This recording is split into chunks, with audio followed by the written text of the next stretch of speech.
اللہ تبارک و تعالیٰ نے سلسلہ نبوت اور رسالت جو حضرت آدم علیہ السلام سے شروع کی ہے، ہمارے پیارے نبی صلی اللہ علیہ وآلہ وسلم پر اس سلسلے کو ختم فرماتی ہے۔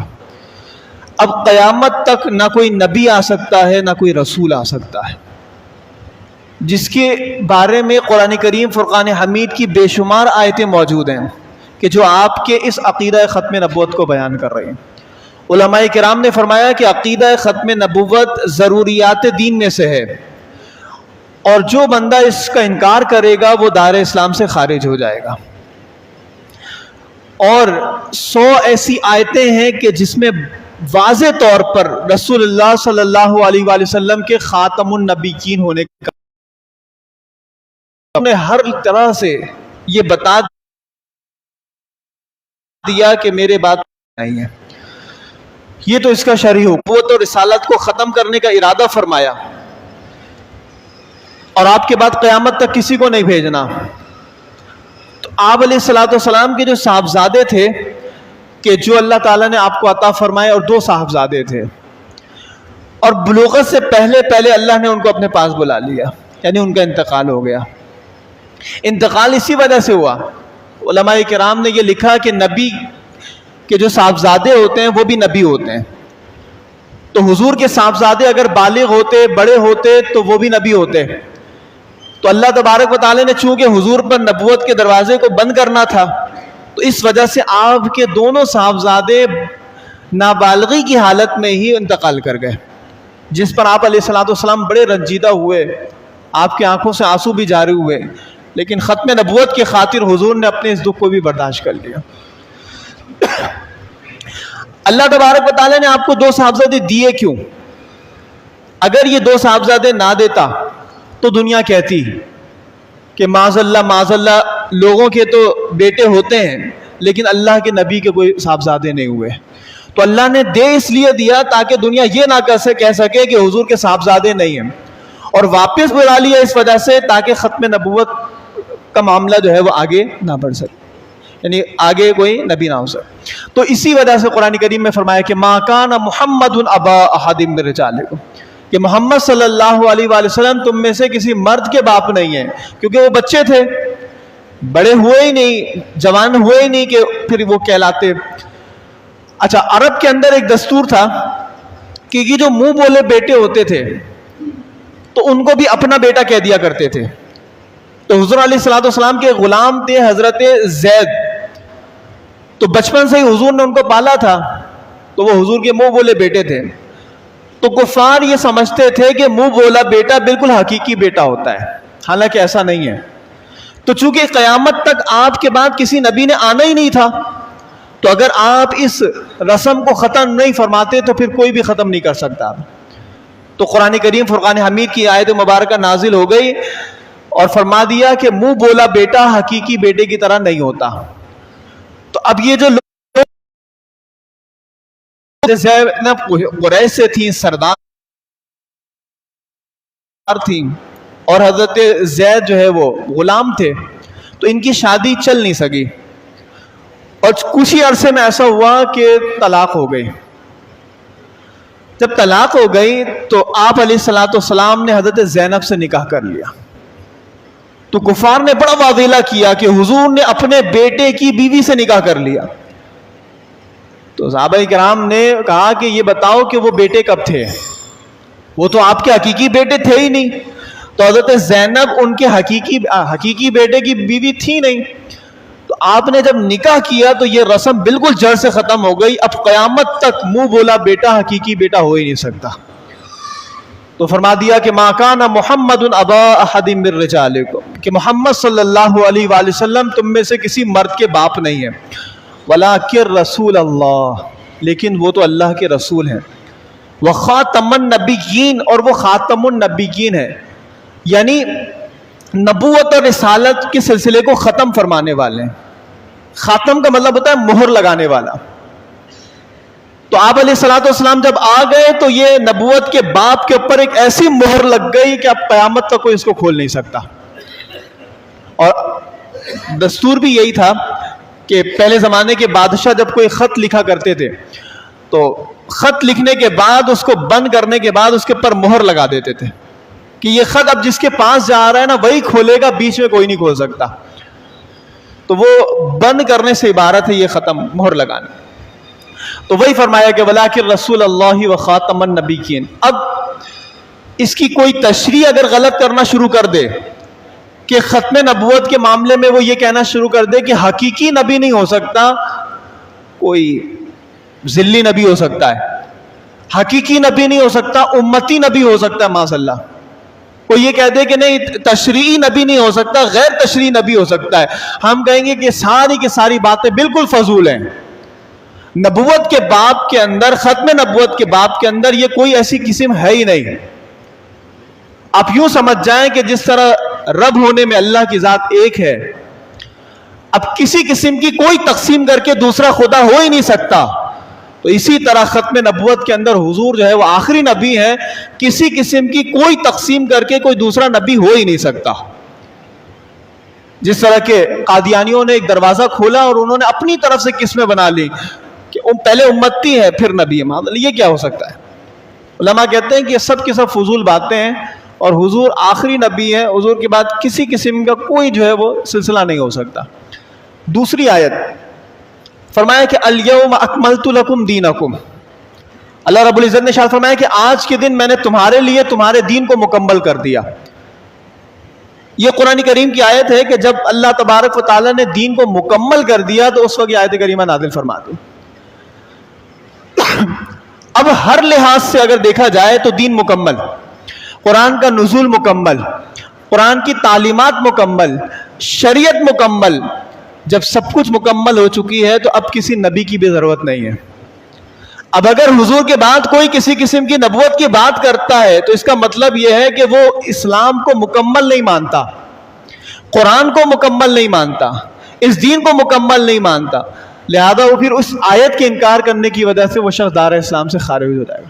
اور جب وہ کہے گا کہ نہیں دین مکمل ہے تو ہم کہیں گے پھر دوسرے کی ضرورت ہی نہیں ہے, پھر دوسرا آ ہی نہیں سکتا. قرآن کریم کی ایک تیسری آیت فرمایا کہ انی رسول اللہ الیکم جمیعا. حضور سے اللہ تبارک و تعالیٰ نے فرمایا کہ حبیب آپ فرما دیجئے کہ میں تم سب کی طرف رسول بنا کر بھیجا گیا ہوں. اللہ نے 1,24,000 انبیاء اکرام علیہ السلام کو مبعوث فرمایا تو سلسلہ یہ ہوتا تھا کہ کسی نبی کو اللہ تعالیٰ کسی علاقے کی طرف مبعوث فرماتا, کسی نبی کو اللہ تعالیٰ کسی قوم کی طرف مبعوث فرماتا, کسی کو کسی خاص وقت کے لیے مبعوث فرماتا, اور جب وہ ٹائم ختم ہو جاتا تو ان کی نبوت ختم ہو جاتی.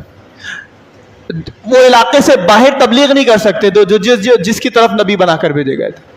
اب جیسے مثال کے طور پر ایک ہی وقت ہے, مصر کی طرف حضرت موسیٰ علیہ السلام نبی ہیں اور مدین میں حضرت شعیب علیہ السلام نبی ہیں. حضرت شعیب علیہ السلام اپنے قوم کے لیے نبی اور حضرت موسیٰ علیہ السلام اپنے قوم کے لیے نبی. ایک ہی وقت ہے, حضرت یوسف بھی نبی, حضرت یعقوب بھی نبی. تو پہلے زمانے میں ایسا ہوتا تھا کہ خاص علاقے کے لیے نبی ہوتا تھا, خاص قوم کے لیے نبی ہوتا تھا. جب اللہ تعالیٰ نے اپنے حبیب کو بھیجا تو فرمایا کہ اے حبیب تم خود یہ اعلان کر دو کہ میں پوری انسانیت کے لیے نبی بن کر آیا ہوں, میں دنیا کے کونے کونے اور ذرے ذرے کے لیے نبی بن کر آیا ہوں. وما ارسلناک الا رحمۃ للعالمین. اے حبیب ہم نے آپ کو نہیں بھیجا مگر تمام جہانوں کے لیے نبی بنا کر بھیجا. اب تمام جہانوں میں کوئی ذرہ ایسا ہے ہی نہیں کہ جو حضور کی رسالت سے خالی ہو, حضور کی رسالت سے باہر ہو. دنیا میں کوئی ایسی قوم ہے ہی نہیں جو یہ کہہ سکے کہ حضور ہماری طرف رسول بن کر نہیں آئے. ہم کہیں گے کہ جب حضور پوری دنیا کے لیے نبی, پوری کائنات کے لیے نبی, ذرے ذرے کے لیے نبی, تو اب قادیانیوں کو کیا پڑی ہے کہ وہ کسی اور کو نبی بنا کر بیٹھ گئے؟ جب حضور کی رسالت سب کے لیے عام ہے تو پھر ان کے لیے بھی ہے, تو ان کو رسول مانے, بجائے یہ کہ کسی اور کو نبی بنا کر بیٹھ گئے. پھر فرمایا کہ یہ تو 3 آیتیں میں نے آپ کے سامنے پیش کی. علماء فرماتے ہیں ایسی 100 آیتیں ہیں کہ جس کی تفسیر اگر آپ پڑھیں گے تو ختم نبوت کا موضوع اس میں آپ کو موجود ملے گا. اور حدیث جب پڑھیں گے تو ایسی سینکڑوں حدیثیں ملیں گی, سینکڑوں حدیثیں کہ جس میں حضور نے اپنے خاتم النبیین ہونے کو بیان فرمایا. پہلی حدیث جو بالکل واضح ہے، ابو داؤد شریف کی حدیث ہے، حضور علیہ الصلوۃ والسلام نے ارشاد فرمایا کہ وَإِنَّهُ سَيَكُونُ فِي أُمَّتِي كَذَّابُونَ ثَلَاثُونَ، بے شک میری امت کے اندر 30 ایسے جھوٹے لوگ ہوں گے جو نبوت کا دعویٰ کریں گے، جو نبوت کا دعویٰ کریں گے، کلہم یزعم انہ نبی، اور وہ سب کے سب یہی سمجھیں گے کہ وہ نبی ہیں۔ حضور نے فرمایا کہ وَأَنَا خَاتَمُ النَّبِيِّينَ، میں آخری نبی ہوں، وَلَا نَبِيَّ بَعْدِي، میرے بعد کوئی نبی نہیں۔ یعنی آپ نے اپنے زمانے کے اندر یہ پیشن گوئی فرما دی کہ میری امت کے اندر 30 ایسے لوگ ہوں گے جو برملا یہ اعلان کریں گے میرے بعد کہ وہ نبی ہیں، معاذ اللہ۔ حضور نے فرمایا کہ تم جان لینا کہ وہ سب کے سب جھوٹے ہوں گے، کیونکہ میں آخری نبی ہوں، میرے بعد کوئی نبی نہیں ہے۔ دوسری حدیث فرمایا کہ ان الرسالۃ والنبوۃ قد انقطعت، کہ بے شک رسالت اور نبوت منقطع ہو گئی، ختم ہو گئی۔ فلا رسول بعدی ولا نبی، اب میرے بعد نہ کوئی رسول ہو سکتا ہے نہ کوئی نبی ہو سکتا ہے۔ یعنی یہ جو رسالت اور نبوت کا سلسلہ شروع ہے نا، ہم دیکھتے ہیں کہ بعض رسول آتے ہیں، بعض نبی آتے ہیں۔ رسول اور نبی میں فرق ہے۔ جو نبی ہوتے ہیں وہ اللہ کے دین کی تبلیغ کرنے کے لیے آتے ہیں، چاہے وہ دین پہلے ہی کا کیوں نہ ہو، یعنی پہلے کوئی دین موجود ہے لیکن نبی کا انتقال ہو گیا، تو اب کیا ہوگا کہ اللہ ایک دوسرے نبی کو بھیجے گا جو اسی دین کی آگے تبلیغ کر رہے ہوں گے۔ اور رسول وہ ہوتا ہے کہ جن کو اللہ تبارک و تعالیٰ جب بھیجتا ہے تو ایک نئی شریعت اور ایک نئی کتاب ان کو دیتا ہے، تو وہ پچھلی شریعتیں منسوخ ہو جاتی ہیں اور یہ نئی شریعت اور نئی رسالت جو ہے وہ چل پڑتی ہے۔ جیسے حضور کو بھیجا تو زمانہ جاہلیت کے اندر کہ پچھلی ساری تعلیمات مٹ چکی، پچھلی ساری تعلیمات جو ہے وہ تبدیل کر دی جا چکی، اللہ نے جب حضور کو بھیجا تو ایک نیا دین، نئی شریعت جو ہے وہ حضور کو عطا فرما دی، ایک نئی کتاب قرآن کریم آپ کو عطا فرما دی۔ اسی وجہ سے ہم کہتے ہیں لا الہ الا اللہ محمد الرسول اللہ، رسول کا مرتبہ اعلیٰ ہے نبی سے زیادہ۔ تو جو رسول ہوگا وہ نبی ضرور ہوگا، جو رسول ہوگا وہ نبی ضرور ہوگا، لیکن جو نبی ہوں گے ضروری نہیں کہ وہ رسول بھی ہوں۔ تو فرمایا کہ اللہ نے یہ نبوت اور رسالت دونوں سلسلے کو ختم فرما دیا۔ پھر تیسری حدیث کہ جس میں آپ علیہ الصلوۃ والسلام نے ارشاد فرمایا کہ انا العاقب، میں عاقب ہوں۔ عاقب کا مطلب ہوتا ہے بعد میں آنے والا۔ حضور کو اللہ نے سب سے آخر میں بھیجا ہی اس وجہ سے ہے کہ حضور کے بعد پھر کسی کو اللہ نے بھیجنا نہیں ہے، حضور کو کے بعد کسی کو بھیجنا نہیں ہے، کیونکہ حضور سارے نبیوں کے سردار ہیں۔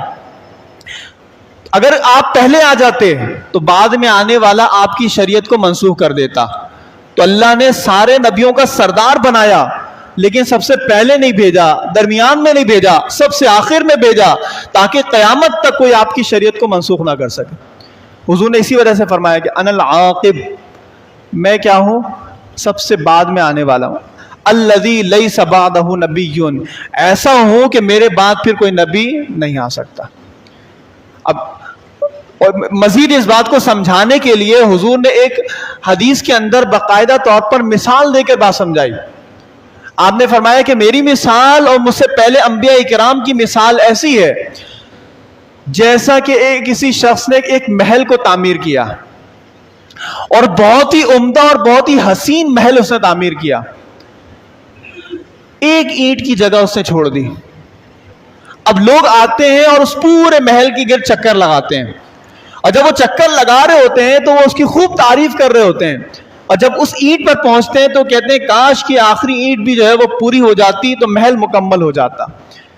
پھر حضور نے آخر میں فرمایا کہ میں ہی وہ اینٹ ہوں، میں ہی وہ اینٹ ہوں کہ جس کے ذریعے سے اللہ نے اس قصر نبوت کو مکمل فرما دیا۔ اب اتنی واضح حدیث کے بعد بھی اگر کوئی حضور کے بعد نبوت کا دعویٰ کرتا ہے اور لوگ اس کو مانتے ہیں تو ہم یہ کہیں گے کہ حضور کے زمانے میں وہ قصر نبوت مکمل ہو گئی۔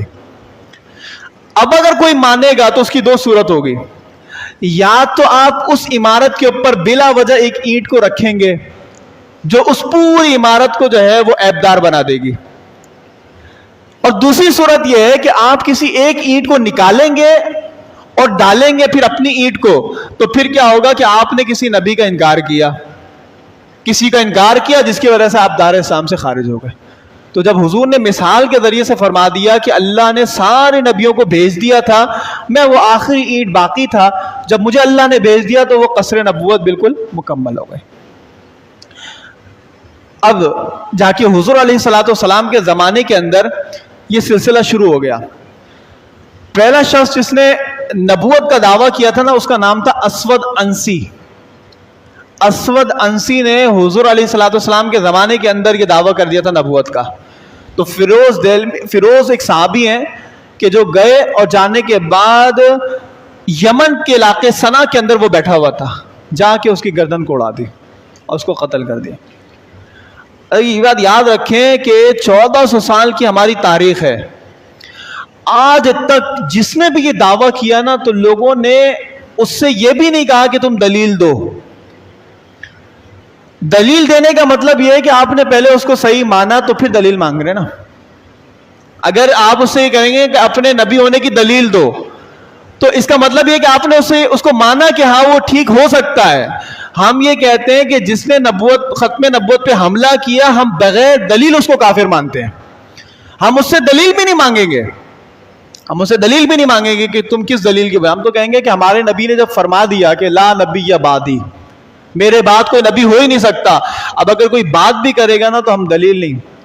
لیکن اس کے باوجود اگر ہمارے آئین کے اندر، ہمارے قانون کے اندر قادیانیوں کو غیر مسلم قرار دیا گیا ہے، تو بہت پوری دنیا کے اندر یہ واویلا کرتے ہیں کہ ہمارے ساتھ بہت زیادتی ہوئی ہے، ہمارے ساتھ بڑا ظلم ہوا۔ کوئی ظلم نہیں ہوا۔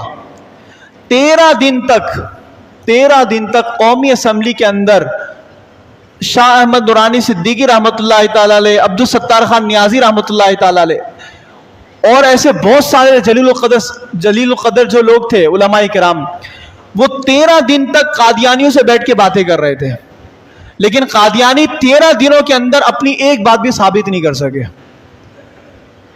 اب آپ سوچیں کہ، اور وہ مناظرے کے لیے آ کون رہا تھا قادیانیوں کی طرف سے؟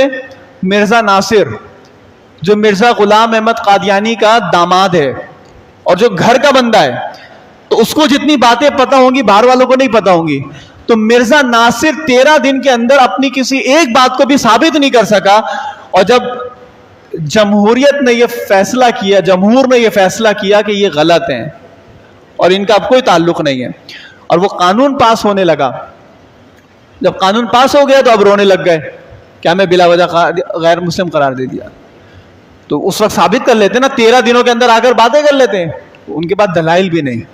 پھر وہ قانون جو بنا، اس قانون کے اندر مسلمان کی جو ڈیفینیشن ڈالی گئی، تعریف ڈالی گئی، وہ عبد المصطفیٰ اظہری رحمۃ اللہ تعالی علیہ نے لکھی تھی۔ بعض لوگ کہتے ہیں نا آج بھی بہت ساری کتابوں کے اندر، کیونکہ یہ فتنہ تو بہت زبردست طریقے سے گھس چکا ہے، بہت ساری کتابوں کے اندر مسلمانوں کی تعریف یہاں تک لکھی جو اللہ تعالیٰ کو ایک معبود مانے اور رسول اللہ صلی اللہ علیہ وسلم کو نبی مانے، جو رسول اللہ صلی اللہ علیہ وسلم کو نبی مانے، مطلب کلمے کا ترجمہ کر دیا، لا الہ الا اللہ محمد رسول اللہ۔ یہ ٹھیک ہے، مسلمان وہی ہوتا ہے جو اللہ کو ایک مانے، رسول اللہ کو اللہ کا آخری نبی مانے۔ لیکن جب ایسا فتنہ ہوا تو انہوں نے کہا کہ پھر تعریف کے اندر یہ بات ڈالو کہ جو اللہ کو ایک مانے، رسول اللہ کو آخری نبی مانے، اور اس بات کا اعلان کرے کہ حضور کے بعد قیامت تک کوئی نبی نہیں آ سکتا۔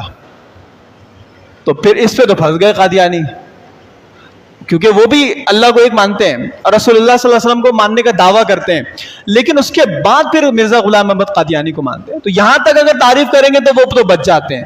جب عبد المصطفیٰ اظہری رحمۃ اللہ تعالی علیہ کی تعریف ڈالی گئی تو ان کی چیخیں نکل گئیں، اور پھر وہ قانون پاس ہوا 298C۔ اس کے اندر یہ بات واضح طور پر موجود ہے کہ اب مرزائی، احمدی، قادیانی، لاہوری، اس نام سے جو بھی فرقہ ہے وہ اپنے آپ کو مسلمان نہیں کہہ سکتا، وہ اپنی کتاب کو قرآن نہیں کہہ سکتا، وہ اپنی مسجد کو، وہ اپنے عبادت خانے کو مسجد نہیں قرار دے سکتا۔ اور بہت اچھا ہوا، ورنہ بہت سارے بھولے بھالے لوگ تھے کہ جن کے ایمان کو چھینا جا رہا تھا، ایمان پہ ڈاکہ ڈالا جا رہا تھا، اور وہ ان کو مسلمان سمجھ کے جو ہے وہ مسلمان سے نکل رہے تھے۔ اب بتائیں نا کہ پوری دنیا کے اندر واویلا کرتے ہیں ہمیں غیر مسلم قرار دے دیا، اور مٹھی بھر قادیانیوں نے پوری دنیا کے مسلمانوں کو غیر مسلم قرار دے دیا۔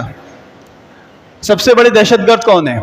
یہی ہے کہ مرزا غلام محمد قادیانی خود کہتا ہے کہ جو مجھے نہیں مانتا وہ کافر ہے، تو پوری دنیا کے مسلمان اس کے نزدیک کافر ہیں، اور اگر پوری دنیا کے مسلمان کہہ دیں کہ مٹھی بھر لوگ کافر ہیں تو کہتے ہیں دیکھو یہ لوگ غلط بات کر رہے ہیں۔ تو فرمایا کہ اچھا 1400 سال کی میں بات کر رہا تھا کہ 1400 سال کی تاریخ اٹھا کر دیکھیں، جب بھی جس نے بھی اس ختم نبوت پہ حملہ کیا مسلمانوں نے اس کا جو ہے وہ قلع خامہ کر دیا۔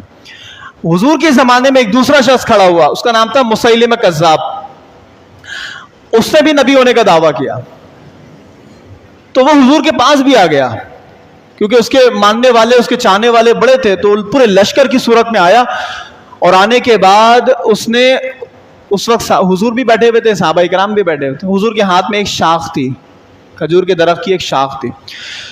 اس نے کہا کہ آپ پر میں ایمان لے آؤں گا، ایک شرط ہے، اور وہ شرط یہ ہے کہ آپ یہ لکھ کے دیں کہ آپ کے بعد معاذ اللہ میں نبی ہوں گا۔ حضور نے اس شاخ کو اٹھا کر کہا کہ اگر تم مجھ سے یہ لکڑی مانگے گا نا میں یہ بھی نہیں دوں گا، تو نبوت کی بات کرتا ہے۔ تو آپ نے فرمایا کہ اللہ نے تیری تقدیر میں جو لکھا ہے نا وہ تجھے ہو کے رہے گا۔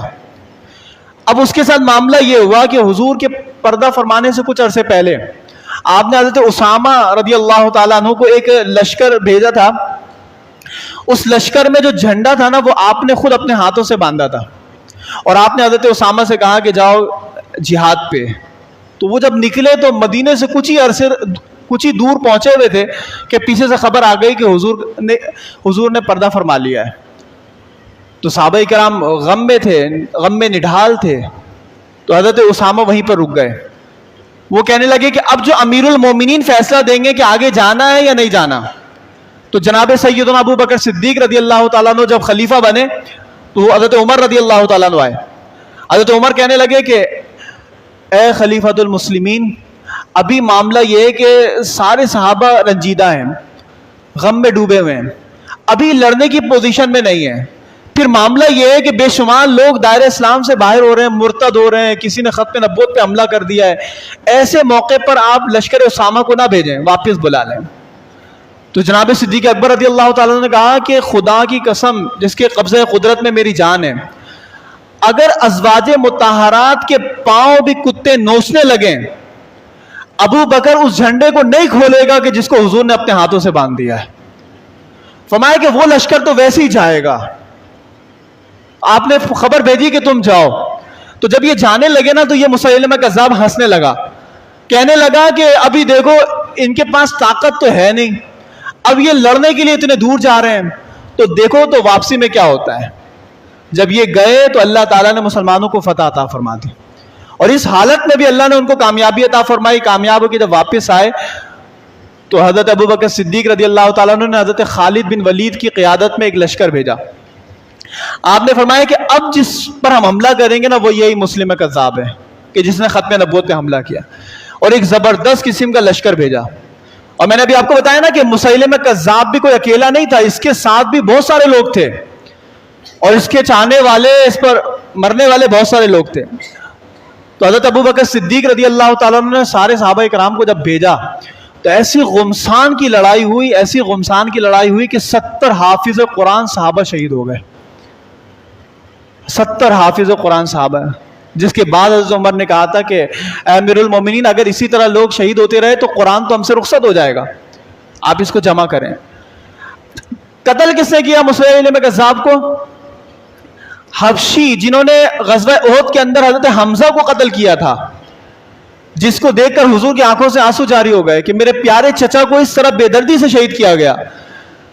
مسیلمہ کذاب سے جب جنگ ہوئی نا تو حضرت حبشی مسلمان ہو چکے تھے، انہوں نے کہا کہ جب میں کافر تھا تو میں نے ایک عظیم ہستی کو مارا تھا، اب جب میں مسلمان ہوا ہوں نا تو میں ایک بدترین انسان کو ماروں گا، اور وہ ہے مسیلمہ کذاب۔ انہوں نے اپنا نیزہ اٹھا کے ایسا مارا کہ یہ مسیلمہ کذاب جو ہے وہ مر گیا۔ اور صحابہ کرام نے بتا دیا کہ ہمارے سارے مسئلے میں سب سے اہم ترین مسئلہ یہ ہے کہ جو ختم نبوت پہ حملہ کرے گا ہم سارے کام کاج چھوڑ کر اس کے خلاف لڑنے کے لیے تیار ہو جائیں گے، کیونکہ اس معاملے کے اندر جو ہے وہ سستی کریں گے تو ایمان سے جو ہے وہ خارج ہو جائیں گے. اچھا اس کے بعد جتنے بھی لوگ آتے رہے مرتے رہے, لیکن ایک فتنہ ایسا ہے کہ جو بر صغیر پاک و ہند کے اندر جب انگریزوں کی حکومت تھی تو انگریزوں نے باقاعدہ پیسے دے کر اس کو تیار کر کر اس سے یہ کام لیا کہ تم مسلمانوں کے اندر رخ نہ ڈالو, اور اس بدترین انسان کا نام ہے مرزا غلام احمد قادیانی, اور فل سیکیورٹی فل سپورٹ جو ہے وہ اس کو انگریزوں نے کیا, اور آج تک اس کے ماننے والے پوری دنیا میں پھیلتے چلے جا رہے ہیں, اور باہر کی ساری دنیا میں لوگوں کو یہی کہہ رہے ہیں کہ ہم مسلمان ہیں اور ہم اسلام کی تبلیغ کر رہے ہیں, اور لوگ ان کے دامے فریب میں آ رہے ہیں. جو نئے مسلمان ہونے والے لوگ ہیں وہ قادیانی بنتے جا رہے ہیں. تو پاکستان کی آئین نے تو زبردست فیصلہ کر دیا کہ یہ غیر مسلم ہے, لیکن آپ کیسے روکیں گے کہ پوری دنیا میں جا کر یہ انگریزوں کو یہ بتا رہے ہیں کہ اصل اسلام یہی ہے جو احمدیوں کا ہے, قادیانیوں کا ہے. اچھا باہر تو یہ جو کر رہے ہیں وہ کر رہے ہیں, پاکستان کے اندر کیا کر رہے ہیں؟ ایک علاقہ نا ربوہ چناب نگر, جب پاکستان بنا تو ختم نبوت کی ایک پوری تحریک شروع ہوئی. تو 1953 کے اندر سب سے پہلی جو تحریک چلی تھی نا 1953 کے اندر, افسوس کے ساتھ اس وقت حکومت اور اس وقت آرمی چیف ان کا سپورٹ جو ہے نا وہ ان کی طرف تھا, اور مسلمانوں کے نوجوانوں کو ایسی بے دردی کے ساتھ شہید کیا, کہتے ہیں کہ 10,000 نوجوانوں کو ایک دن کے اندر قتل کیا گیا. ابھی ہم اگر ختم نبوت کی بات کریں نا نہیں, آج ہمارے تعلیمی اداروں کے اندر, یونیورسٹی کے اندر, کالج کے اندر, سیاست کے اندر, صحافت کے اندر ایسے بہت سارے لوگ گھسے ہوئے ہیں کہ جو اصل میں قادیانی ہیں, اور وہ چھپے ہوئے قادیانی ہیں, اور وہ سیاست کے اندر بھی جاتے ہیں اور سارے اداروں کے اندر گھستے ہیں, اور کام جو ہے وہ قادیانیوں کا کر رہے ہو. یہ بے نقاب کب ہوئے تھے؟ ابھی اس سے نواز شریف کی جو گورنمنٹ تھی نا, جو نااہل اور نالائق تھا, اس نے اسکرین میڈیا پہ آ کر یہ بولا کہ قادیانی ہمارے بھائی ہیں معاذ اللہ. پھر اسی کے زمانے کے اندر جنرل اسمبلی کے جو فارم تھے اس فارم کے اندر ساری باتیں پہلے جیسی تھی, ختم نبوت کی شک کو اڑا دیا انہوں نے. آپ کو کیا لگتا ہے یہ اتنے آرام سے ہو گیا ہوگا؟ جنرل اسمبلی کے الیکشن کی سیٹ کے اندر پہلے گھستے تھے چھپ کر, اب انہوں نے یہ پلان بنایا کہ ہم یہ ختم نبوت کی شکی اڑا دیں گے, بڑے آرام سے ہم جو ہے وہ انٹر ہو جائیں گے اسمبلی کے اندر, پھر مسلمانوں کے ساتھ جو کرنا ہے کریں گے. لیکن اس وقت جو ختم نبوت پر پہرا دیا نا, جو کہ علماء اہل سنت نے شروع سے پہرا دیا, تو اس وقت جس نے زبردست پہرا دیا تھا نا وہ ہے خادم حسین رضوی صاحب, جنہوں نے فیض آباد میں بیٹھ کر کئی نوجوانوں نے اس موقع کے اوپر بھی شہادت دی, اور وہ بیٹھے رہے. انہوں نے کہا کہ اس مسئلے کو حل کرو, اور آخر کار یہی ہوا, نتیجہ یہی ہوا کہ آپ اگر فیض آباد کی تاریخ تو اسکرین پر نہیں آئی نا, میڈیا والوں نے دکھائی نہیں. جو فیض آباد میں گئے تھے تو انہوں نے دیکھا کہ اسرائیلی ساخت کے جو ہتھیار ہیں وہ ڈائریکٹ فائر کیے جا رہے تھے, مسلمانوں پر باقاعدہ فائرنگ کی جا رہی تھی, آنسو گیس استعمال کیے جا رہے تھے, اور اتنی تکلیفیں دی گئی کہ وہ پوری زور یہ اسی بات پہ لگا رہے تھے کہ یہ پیچھے ہٹ جائیں, لیکن وہ مرد قلندر پیچھے نہیں ہٹا. اور بالآخر اس مسئلے کا بھی حل یہی نکلا کہ آپ نے دیکھا ہوگا کہ پورا پاکستان جام ہوا, راتوں رات یہ فیصلہ ہوا, اور اس چیز کو واپس فارم کے اندر داخل کر دیا. اب جو فارم ہے نا اس کے اندر ختم نبوت کی شک پہلے جیسی آ گئی ہے. کہنے کا مطلب یہ ہے کہ یہ اتنی آسان. اچھا ہوا کیسے تھا؟ آج تک اس کو ہائی لائٹ نہیں کیا گیا. آج بھی وہ لوگ اسمبلیوں کے اندر بیٹھے ہوئے ہیں کہ انہوں نے رات کے اوپر ختم نبوت پہ ڈاکہ ڈالا, اب جب کہا گیا کہ ان کے نام سامنے لے کر آؤ تو نام بھی سامنے لے کر نہیں آ رہے. تو آج ہمیں بیدار ہونے کی ضرورت ہے. یہ جو 7 سپتمبر کا دن آ رہا ہے, 7 سپتمبر 1974 کو منا رہے ہیں, مدر ڈے منا رہے ہیں, معلوم ہونا چاہیے کہ ہوا کیا تھا. یہ 7 ستمبر کو ہوا کیا تھا. تو جب ہمیں معلوم ہوگا, ہماری نسلوں کو معلوم ہوگا, تو ہم اپنے عقیدے کی حفاظت کر سکیں گے. اگر ہم اپنے عقیدے کی حفاظت نہیں کر سکے تو پھر آگے جا کر دین بچانا بڑا مشکل ہو جائے گا. اللہ تعالی ہم سب کو عمل کرنے کی توفیق عطا فرمائے. آخر میں ایک اعلان کرنا ہے. آپ سب کو معلوم ہے کہ پورے پاکستان کے اندر سیلاب آیا ہوا ہے, اور ہر ایک بندہ کوشش کر رہا ہے کہ ان کی مدد کرے, اور بہت ساری حدیث میں یہ بات ثابت ہے کہ جو بھی مسلمان کی کسی تکلیف کو دور کرے گا اللہ اس کی تکلیف کو دور فرما دے. ہم دنیا کی کسی تکلیف کو دور کریں گے اللہ ہماری آخرت کی تکلیف کو دور فرما دے گا. یہی جذبہ ہے. آج دیکھیں کہ آپ کو کوئی لبرل نہیں مدد کر رہا, جو کہ پوری دنیا کے اندر انسانیت کے چیمپئن بنے ہوئے وہ آپ کو نظر نہیں آئیں گے. حقیقی طور پر قوم کی مدد کرنے کے لیے جو لوگ آگے آئے ہیں نا وہ یہی مذہبی لوگ ہیں, یہی مذہبی تحریکیں ہیں کہ جن کو کہا جاتا ہے کہ یہ دہشت گرد ہیں. اور آج دیکھیں کہ مدد کون کر رہا ہے, یہی لوگ کر رہے ہیں جو آپ کو پوری دنیا کے اندر وابلہ کرتے ہیں کہ انسانیت کے سب سے بڑے علم بردار وہ ہیں. تو اس ظلم و ستم کے معاملے میں ان کو آواز اٹھانی چاہیے, ان کو کرنا چاہیے, لیکن وہ نظر نہیں آ رہے. میری مراد کیا ہے, وہ پارٹیاں ہیں کہ جو پارٹی خدمت کے لیے بنی ہوئی ہے اور جو 70 سالوں سے لوٹ رہی ہے. آپ کو وہ زیادہ کام کرتے ہوئے نظر آ رہے ہیں یا آپ کو مذہبی تحریکیں زیادہ کام کرتے ہوئے نظر آ رہے ہیں؟ تو ہمیں اس بات کو جو ہے وہ یاد رکھنا چاہیے. آپ کا جس کے اوپر اعتماد ہے نا, جس کے اوپر اعتماد ہے آپ اس کو دیں. یقین جانے ہمارا یہ تھوڑا سا دینا کسی کے لیے بہت بڑا ہو جائے گا. ٹھیک ہے, میں کسی کا نام نہیں لے رہا کہ آپ کس کو دیں گے, آپ کا جس کے اوپر اعتماد ہے آپ اس کو دے دیجیے. اب ان کو کوئی نہیں دے رہا.